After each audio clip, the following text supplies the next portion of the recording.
Welcome to the GTN Show. Yeah, today on the show, the PTO announced their anti-doping steps and the wildcards for the T100 San Francisco race. And Jonas Deichman starts his epic Iron Distance Challenge, and Ironman has a new hydrations partner. Yep, and also we're going to be giving away the new Ergon SR triathlon saddle.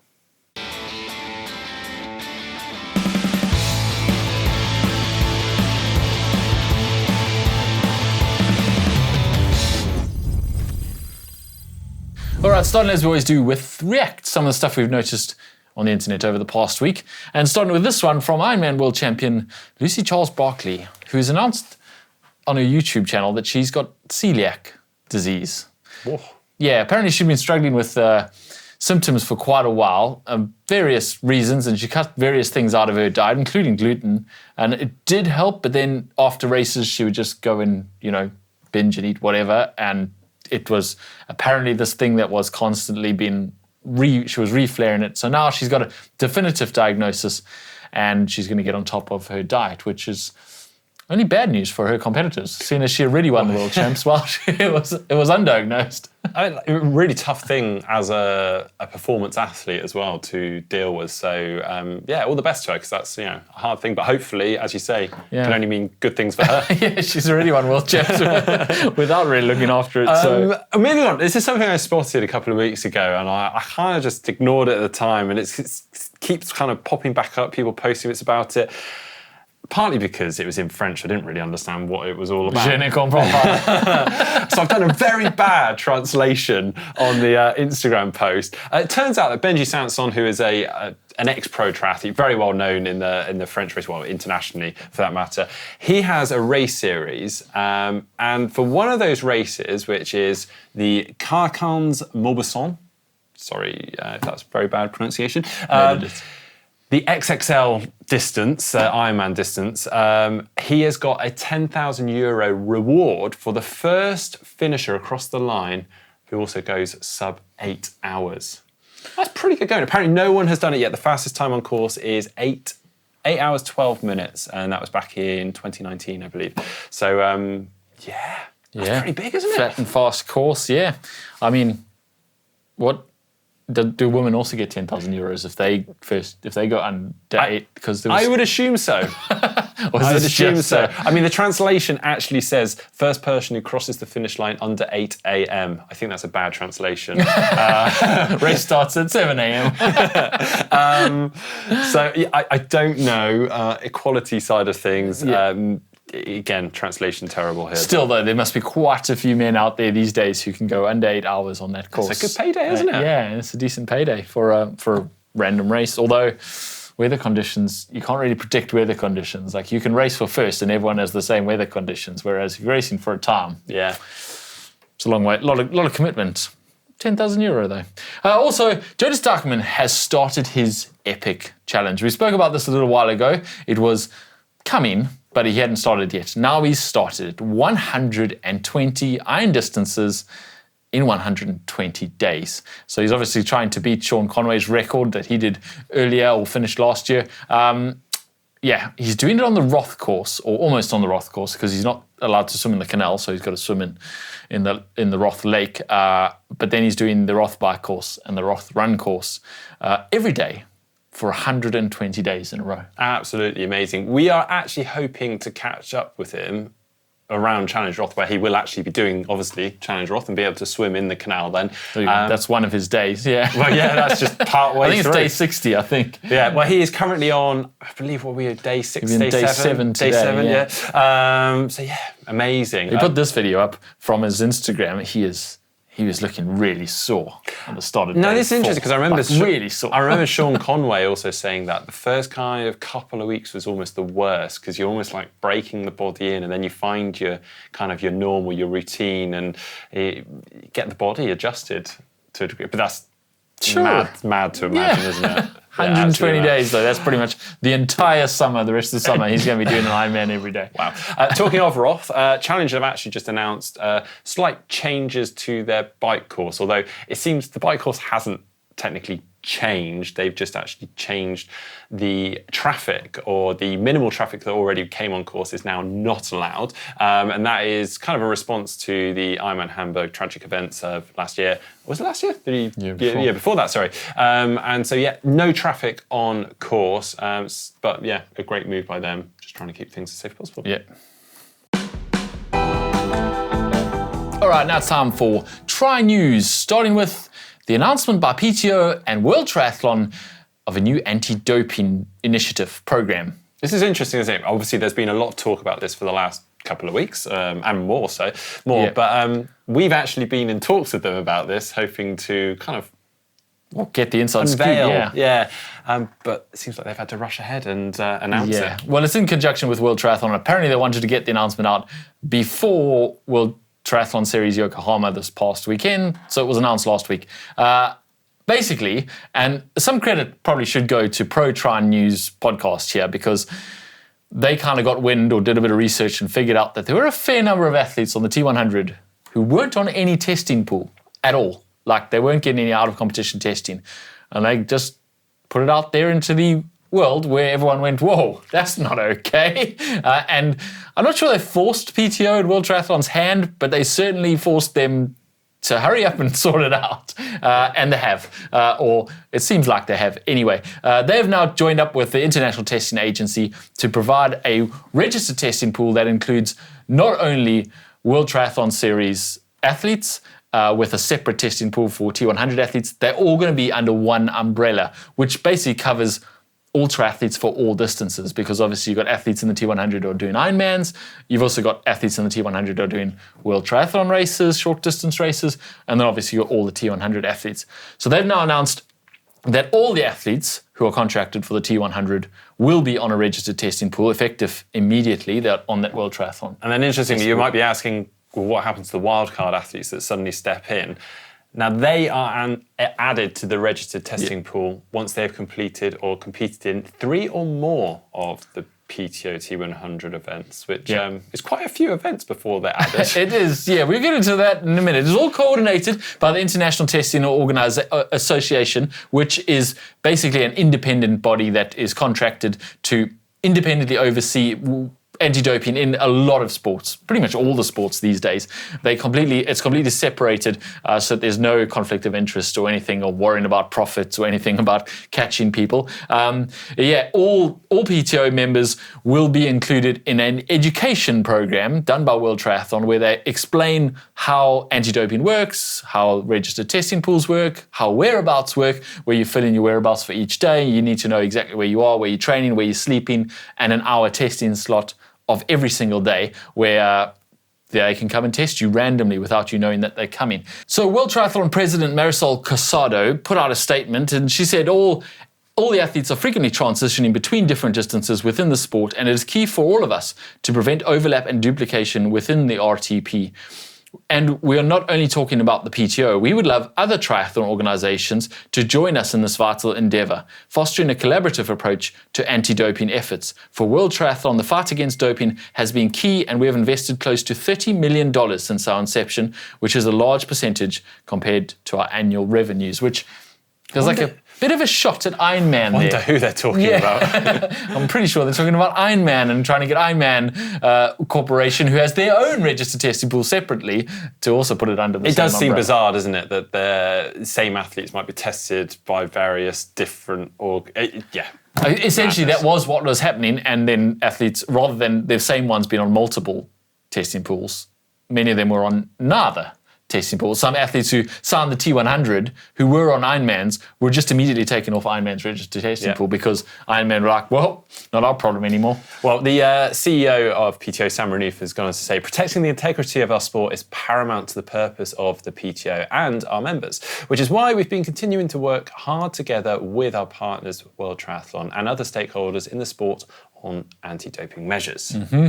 And then PTO athlete board member and T100 athlete Dave McNamee said, athletes do not have a choice whether they're covered by an RTP or not, but they will always be the ones in the spotlight if there's any conversation or speculation about doping. It is therefore vitally important that we know that all is being done, as well as as well as being seen to be done, to ensure that we are competing on a level playing field. So we welcome today's announcement and will follow the progress with interest. Now, I guess I'm a bit cynical on all of this, that it feels like a lot of PR with not necessarily a lot of substance behind it. I think it's great, and I think a registered testing pool, as Dave McNamee says there, that covers all the distances, all triathletes essentially, is well past due. I mean, this is what we should have had a long time ago, and this is a big step in the right direction. However, it still doesn't include Ironman, and also only including the contracted T100 athletes and the wildcards once they've done 3 wildcard events does feel like a little bit too little, if you ask me. Okay, I understand. This is costly, as you know. World Triathlon have announced they've spent 30 million on anti-doping since their inception. That is a lot of money, but this is the integrity of our sport. Yeah, exactly. And especially for PTO with their events they're trying to bring through.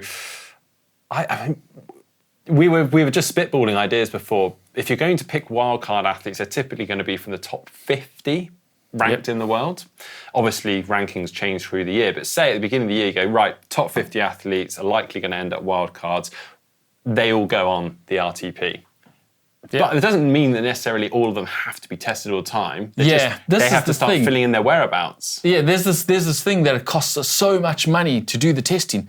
But it's really the testing that costs the money. Putting the athletes on a registered testing board and having them submit whereabouts, yes, there's some admin involved and there were some admin costs involved, but you don't actually have to test them unless it's just the threat that the test is there, right? So put the top 75 on. At the end of the year, the top 50 athletes in the PTO ranking are going to get a minimum of $5,000 bonus for their position.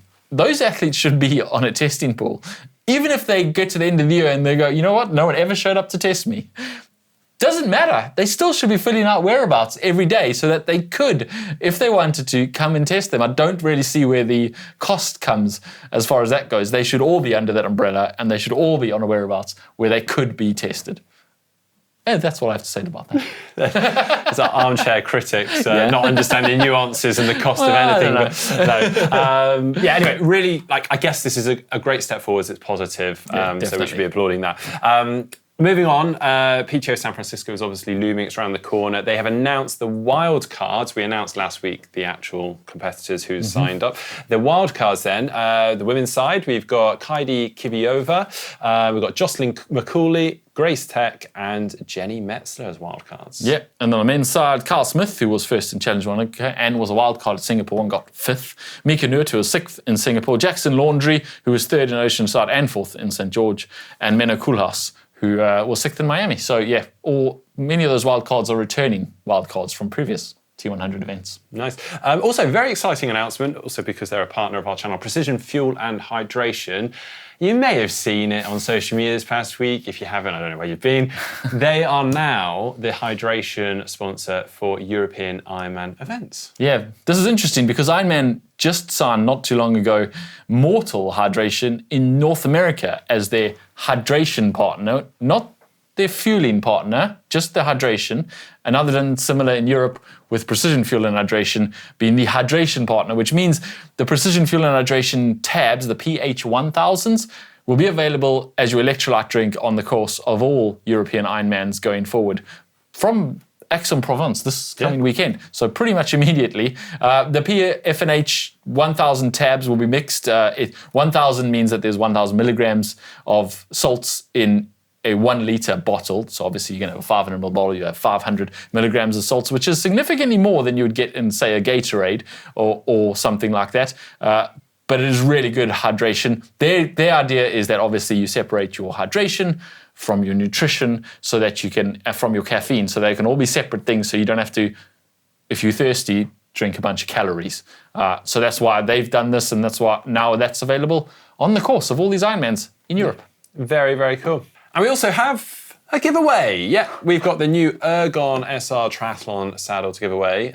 James actually popped out to the Ergon HQ in Germany, and saw the new saddle, got it fitted to my bike straight away, there and then. Really happy with it. Really so they actually got a couple of different models. So they've got one positioned for those that ride more on the front of the saddle, another for mid-saddle. They've got also a set of saddles for men, set of saddles for women. So really kind of catering to all. Yeah, 4 different saddles, front or mid, men or women. And we're giving away 4 saddles, not necessarily one of each of those. You can choose the saddle that is right for you. And you go on their website, they've got a little link there that can figure out whether you're a front or a mid sitter. I'm a mid sitter, Mark, I believe, is a front sitter. It's just to do with where about you position. And then it creates like a power position, which means you can be much more comfortable in that position without moving all over the place, which also makes you run faster off the bike. Apparently, I haven't actually tested that yet. And if we haven't sold this enough to you, Ian Frodeno helped develop this. And Laura Phillips. And Imogen Simmons. Yeah. So yeah, if you want to get yourself a saddle, check the link below and enter into our giveaway. And now for What the Tech. Now we've all already seen the wild Giro Aero helmet. But anyone watching the Giro d'Italia this last week or so may have noticed this rather wild helmet. This comes from Rudy Project. It was on the heads of the Bahrain Victorious team. It's called the Wing Dream. Yeah. What classifies it as a wild helmet these days? Because the bar has been pushed way out there now. I think basically just need to look alien-like or Darth Vader-like. That's, closer and closer to the Star Wars of the 70s. I mean, like the Giro, the Rudy Project helmet is a big helmet. It's got this kind of wide, large front profile to it, which apparently has been tested to be very fast. 10 watts faster. 10 watts faster, which equates to over a minute in an Ironman. That's that. It says performance starts in your head, so clearly you need a helmet to protect that head. Yeah. Well, that's available from October. There's another too that also. Oh yeah, look at this. Italia. Another Darth Vader lookalike. Yeah, this one comes from Lima. It was on the Astana team heads. Guess how many watts this one saves? Oh, I don't know, Mark. You more or less? 10 watts. Oh, 10 watts a minute over an Ironman. Apparently this one was wind tunnel tested for real world conditions, so 5-10 degrees as well, which I'd like to think they all are, really. Yeah. It is interesting to see helmets kind of going the opposite direction. Yes. Compared to they don't talk very much about how much it actually protects your head should you come off in a crash anymore. They did actually, if you read the press release, it went on to talk about all the testing. I didn't read far enough, clearly. I was too distracted. I didn't want to bore you guys with that bit. We're just here for the performance gains. Oh, Mark's really excited about this next one, though. Oh, yeah. Yeah. Ineos and Classified. If you've been watching the channel for a while, you would have heard us, well, not us, Mark, banging on about the Classified power shift technology. This is the new technology where essentially within your rear hub, you can shift from your big chainring to your small chainring without actually having a big chainring and a small chainring. So you have one bar in the front and you can change the gear ratio using the Classified power shift inside the rear hub. And now it's been seen in the Pro Tour. Yeah. Which means it must be legit. Don't fight it, James. You know you love it. You love it. Every time we talk about it, you go off on one about it as well. Personally, I think this is made for triathlon, particularly with the rolling courses, some of the hillier courses we're doing. So, for instance, this particular course that was used in by the Ineos Grenadiers, it was a hilly course, and I actually saw a lot of the teams changing bikes. But with the Classified power hubs, the Ineos Grenadiers guys, Felipe Ganna was on a 1x setup for those aero gains, but then had a massive 66 tooth front chainring, but then had the ability to go to much easier gears when they hit the climb. So still staying on the same bike, but essentially with a 1x setup. So I think that's absolutely incredible. And I'm just waiting for the day for it to really make its mark in triathlon. We have seen it in triathlon. Really a little bit. Carl Smith has been riding it for a while in his wheels. It does exist in triathlon, but it hasn't really taken off the way Mark said it would 3 years ago. I did say, didn't I? I was like, this year we're going to see all the pros riding it. By this point, Mark said everyone will be on this, and no one would have it. Yeah. And I can't say whether it actually benefited the Ineos Grenadiers team, but it obviously didn't hold them back because they actually were the top 3 positions behind Tadej Pogačar. He's still winning. Top 3 positions except for the top positions. Right, got it. I mean, who can beat him anyway?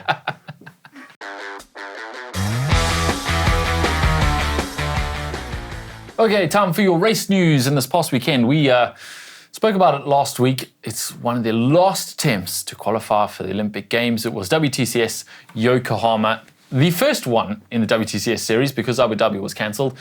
So we really were looking to see what kind of form all the Olympic hopefuls were at. And it was some pretty dramatic racing. A lot of crazy things happened there. So we'll try and run through some of them. Let's run through the women's results first. Winner Leonie Perriot from France. Second, Taylor Knibb from the USA. Third, Emma Lombardi, also from France. Fourth, Taylor Spivey from the USA. And fifth, Kirsten Kasper from the USA. So France and USA really duking it out there for the top spots. Now, there's quite a few takeaways we could take from this, so let's run through some of them. First, Leonie Perriot finding some amazing form. French person going into the French Games. We didn't have the top French performer there, Cassandra Brigand, who was second in last year's World Championship Series. She wasn't there. So between them, those three French women, we could have gold, silver and bronze on French soil in Paris. Yeah, amazing. It's pretty incredible. The French team is just unbelievable because we get to the men's in a minute too. For the US team, obviously Taylor Knibb was already qualified, took second. But that next spot is where the real battle is taking place. And Taylor Spivey just missing out in fourth place, but having a real battle on hands with Kirsten Kasper, who was only seconds behind in fifth. The reason we say missing out was because she was 15 seconds behind the podium. And a podium at this race would have been automatic qualification for the Olympic Games team. Fourth place at this race, which she got, means now it's up to the selectors to choose. I almost feel like Taylor Knibb should just slow down. Come on, one of you, come on, come on. Let's just get that spot. Although we've seen unsportsmanlike conduct like that being penalised in the past. True. So probably not the best idea. However, Gwen Jorgensen, who we spoke about before, was on this long 18-month journey to try and qualify for the Olympic Games.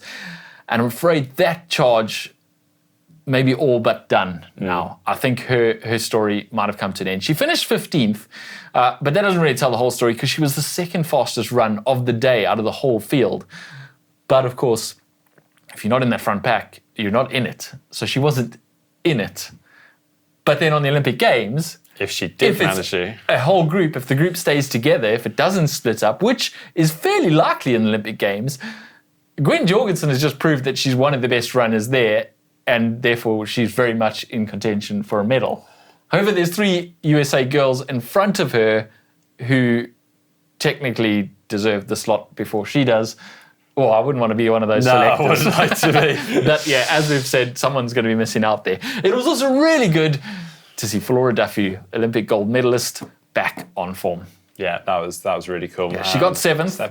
She had a really good. She actually put it to the rest of the ladies on the bike. Not quite to have the run form, but then just a few weeks ago she was still running on the treadmill on the lever system, not at full weight. So it's not really surprising. There were actually some tears at the finish line or after the finish line of relief, I suppose, mostly to be back racing and just in the nick of time. And you'll remember that 3 years ago, she found her form just in the nick of time after an injury too, and she took away the gold medal. So where are you putting that money, Mark? Right, yeah, I don't know.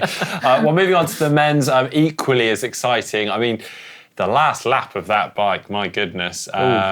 Big crash, which actually took down some of the favourites. So in that crash, we had Dorian Connings, Vasco Velasha, Tom Richard and Leo Berger all taken down in that crash. Obviously, two French men in there who were vital for that kind of trying to vie for the positions for the Paris team. Yeah, of course, Connings and Lecour both already have their spots all but sewn up, although we did say last week that they could be subbed out at the last minute. They're not guaranteed them. Vincent Louis got 9th on the day, but with Leo Berger up ahead of him, you can't really see him getting that, so that might be another big name. Did we just lose Vincent Louis and Gwen Jorgensen from the Olympic Games this past weekend? But the big and very impressive performance obviously came from Morgan Pearson, who took the win and absolutely lit it up on the run, posting a 29:11 for that run. Yeah, very impressive. And he's just put his name up there with the people you're going to talk about for Olympic gold medal. Also, the Aussies, 2nd and 3rd in the form of Matt Hauser and Luke Willian, which is very impressive because if you've looked at the Aussies' form in the last 2-3 years, you would not have put them anywhere near the podium on the Olympic Games in July, August. But now you might actually have to. Yeah, definitely. It's very impressive. There is one more major race coming up at the end of the month before the Olympic qualification slots close on the 27th of May, and that is WTCS Cagliari in Italy, and we'll definitely be watching that one. That has been earmarked by the British Triathlon as their final qualifier. They want to see their athletes perform there. So the British contingent didn't really matter what happened here, although with the men, Jonathan Brownlee finishing 38th and Hugo Milner finishing 39th, they're going to have to do a lot better in 2 weeks' time. Yeah. But the one in 2 weeks' time is the one that really matters for the British athletes. Yeah. Moving on, we also had Ironman 70.3 Mallorca. This was one of the Ironman Pro Series events. It was the third in the series. So on the women's side, that was won by Emma Pallant-Brown ahead of Laura Philipp. There was a great battle there between the two of them. They had quite an advantage over the rest of the field. Laura Philipp actually leading off the bike, had a small advantage, kind of broke away from Emma Pallant on the descent back down from the top. But yeah, Emma Pallant managed to catch her, take the lead. And in third, we had Sarah Svensk, which is a bit of a comeback for her. She's been off with injury. I think she's actually ranked back in 150th or something, the PTO World Ranking. So, Look at that run time from Emma Pallant-Brown, though. 1:17 flat. That is absolutely flying. Yeah. On the men's side, from Germany, Nicholas Mann, who was probably not a name you would have put there as your potential winner before the race started, but he stuck to everyone and had a really good race. Jan Stratman was in second, with Gregory Barney from Italy in third. Patrick Langer, after his Texas, very quick turnaround from an Ironman, unsurprisingly, got 17th. I mean, that was very optimistic of him to travel all that way from Texas straight after an Ironman. We also had a couple of DNFs. We were very excited to see Gustav Iden racing. Unfortunately, although he made it into that front pack, he just sort of seemed to drift back throughout the bike and DNF'd at some point. Yuri Kulin also actually got a drafting penalty and then actually seems to have DNF'd as well. I don't know whether there was a reason for the Possibly DNF. just keeping his powder dry once he'd had a 5-minute penalty for the T100 race coming up soon. Potentially so. Possibly, 5 minutes is a lot to come back from in that caliber of racing. Exactly. Coming up this weekend, we've got the championship in Samarin in Slovakia, the Challenge Championship. There's also Ironman Lanzarote, Ironman Brazil, 70.3 Chattanooga, which is the next in the Pro Series, the Ironman Pro Series, and 70.3 Aix-en-Provence in France. It's coming in thick and fast. Yeah. Race season is upon us. Okay, on to a new section for our GTN show. We're going to trial this one. I just thought, heck, let's mix this up, have a bit of fun. It's going to be called, I don't know what it's going to be called. What are we going to call this, James? I don't know. I was going with Ident-i-tri. Sounds like a dental product. Well, they don't even know what the game is yet, so they can't really weigh in.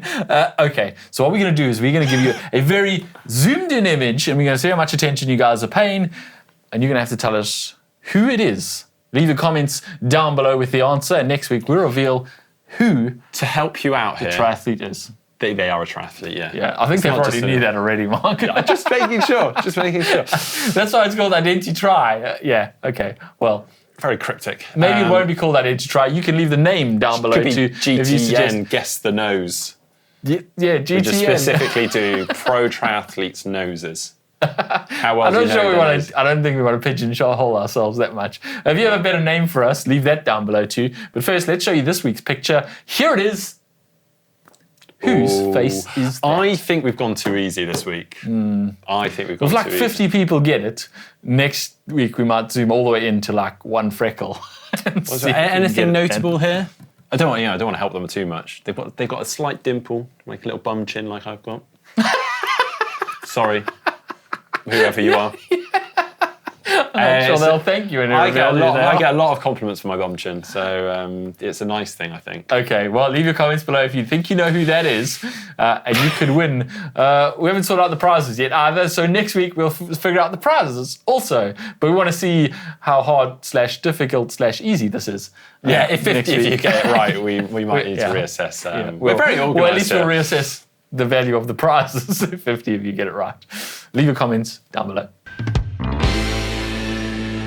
Say what? Okay, best comments of the week. these are actually under the Learn to Swim video. Oh, yeah. Pretty cool video. Mark's taken a friend of his under his wing who was very scared of the water. I mean, I think scared is an underestimation. He literally was petrified of the water and therefore has never really swum. Yeah. But he's got a young kid now and he wants to get in the water with them, so he's determined to learn how to swim. And Mark's helping him, and it is a pretty cool video. If you have someone who's struggling with the water, you should definitely get them to watch it. In fact, watch it yourself because it's pretty inspiring. And these are the comments we got. Andrew McAllister said, huge respect for Harry in not just facing his fears about the pool, but in being prepared to do so on camera. And yeah, thank you, Harry, for that. I was actually really concerned about that because obviously, suddenly the camera's there, you feel like you need to do this regardless. You did make him cry, Mark. On camera. He made me cry as well, right? Okay, fair enough. But yeah, I was worried he was going to be kind of like forcing himself beyond really what he was comfortable with. Yeah. But he did a really good job. In fact, we are going to have a follow-up of that very soon because, yeah, I think this is just the first step. I'm really, really proud of what he did. Butterfly. Yeah, butterfly, 50 metres. Yeah. And we got another comment from C. Humphrey, or maybe it's Chumphrey. I think it's probably C. Humphrey. No one's called Chumphrey. Probably is. One of, if not the most inspiring videos you've done. Fair play to Harry for being so open and honest in where he was, but also showing such persistence and strength in overcoming his fear. Just shows the right support, which was next level, and time, you can do it. Looking forward to the next one. Well, you can go and check that video out now, and also do stay tuned because the next one will be coming in the next couple of weeks. Yeah, we're going to go a whole series. We're going to get Harry as far as we can down that swimming journey, and you can follow along for all of it. Coming up on the channel later this week, I headed all the way to South Africa to take on Daniela Reef for a week of training. And how did it go? Well, luckily, it wasn't just head-to-head in the training because we used an app called Mover where we tracked our performance and actually got points based on not just what you did, but also how fit you were before you did it. So I had a fighting chance, Nice, about being incredibly unfit when I got there, yeah, it went okay. That video is coming up this weekend, made in collaboration with the Mover app, and it was a lot of fun and a lot of hard work. Worth a watch.